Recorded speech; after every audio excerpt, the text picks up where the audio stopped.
As you were talking so passionately about your disappointment in Obama and how much hope we all had when he was elected, and he had such a majority, and it seemed like he could have just ramrodded through just about anything that he wanted to. But your disappointment is that he seems, in your way of speaking, pandered to the opposition, so to speak, because he didn't want to offend anybody. I was reminded of how similar that was to when Dad went to seminary. Now, he had absolutely no desire to be a minister at that point in his life. He was up in Chicago with his boss. He was the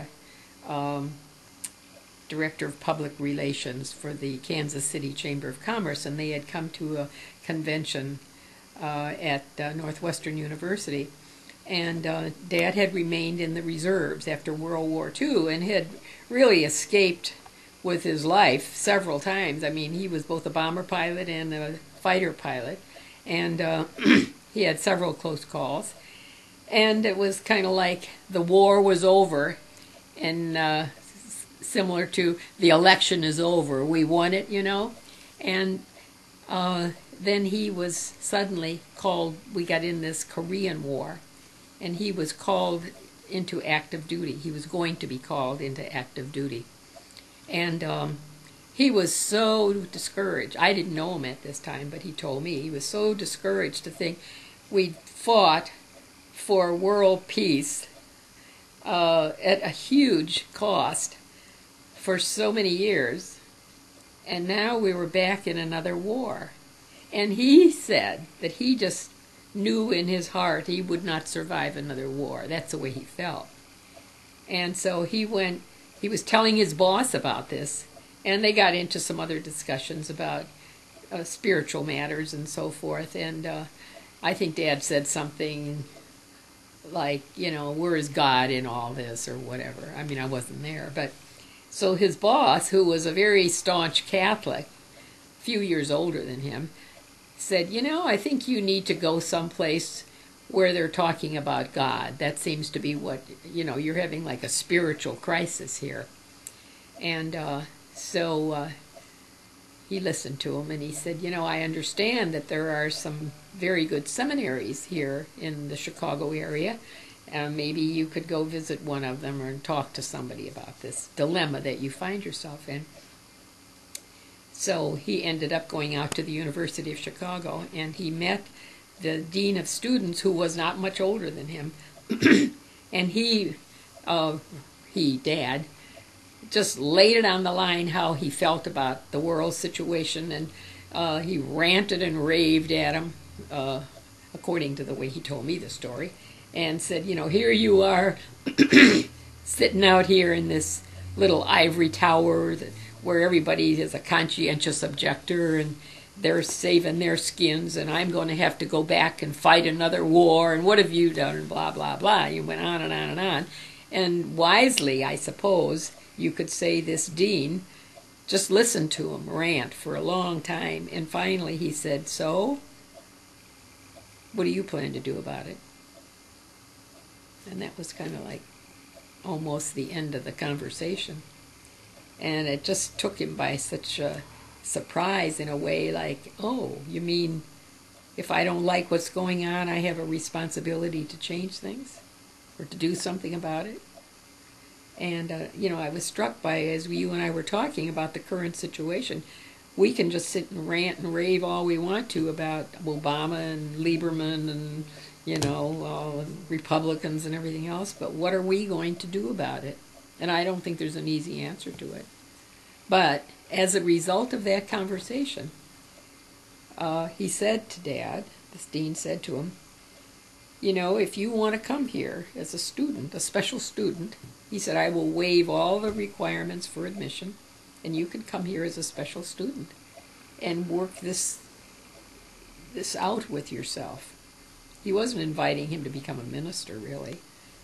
And so he thought about it, and he went back home to Kansas City where he was living, and he quit his job just like that.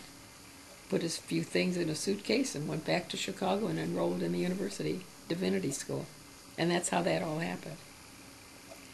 Is that where you and he met? Yeah, and that's where we met. And I had been through somewhat of a similar situation myself. I mean, I hadn't been in the war, but I'd graduated from college, and with a major that really was not too marketable. I decided sort of about graduation time, I thought I'd like to be a social worker. Because, I mean, I had the heart for working with people. And I got this job with the city of Chicago as a social worker. And then, about a week before I was to report, because I remember I had bought some appropriate clothes. I can still see the shoes I bought because I pictured myself going out, door to door in the slums or something.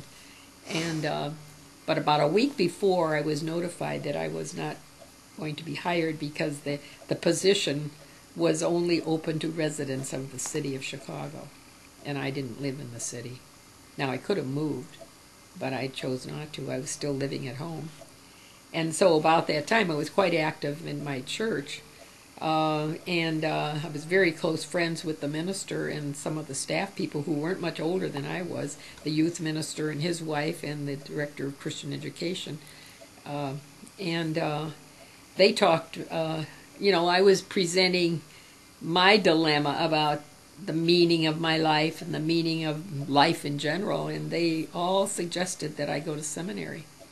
And I said, what on earth for? I said, I have no desire to be a minister or Christian education director or anything like that. And they said, well, this is just a good place to go to think about these questions that you are putting to yourself about purpose in life, meaning in life. And so I virtually did the same thing. I had a job at that point, and I quit it. No, I didn't do it that quickly.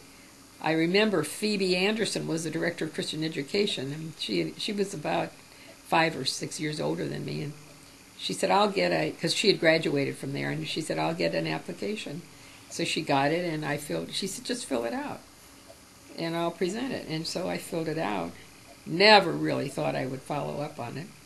And lo and behold, I got a reply back saying I had been accepted. And at that point, I thought, well, what the heck? I don't want to do what I was working for an advertising agency in Chicago. And so I quit my job and went to seminary. And the first week I was there, I met Dad. What was the year?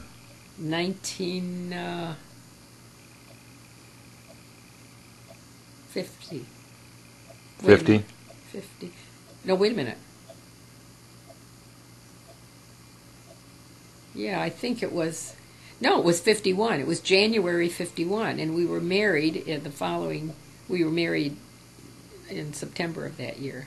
We were engaged. Wow. We were engaged in May, and I can remember that because, we were inseparable from the very moment we met. We met in an Old Testament Bible study class, and I came in the middle of the year. I came in January. My mother had just had brain surgery a week after I enrolled, and I had to leave to go. She was up at the Mayo Clinic. My dad and I went up. And when I came back, I went to this class, and I was always the kind who would sit in, the front of the class. And Dad was the kind who would always sit in the back. He didn't want to get too involved. But he said he remembered seeing me, and I was, this blonde person who stood out in his mind anyway, and it was a large class. And I remember afterwards he came up to me, and he had heard through my roommate, who he was a good friend of, that she had a new roommate, but her mother had surgery, and she'd gone, and she was coming back, and she told him about it. And so he said, I heard your mother just had surgery, and I'm real sorry to hear about it. And then in almost the same breath, he asked me what I was doing Friday night, I think it was. That was a Monday. And so we went out to some fancy hotel downtown Chicago to go dancing, and that night he proposed. So we really were engaged on our first date.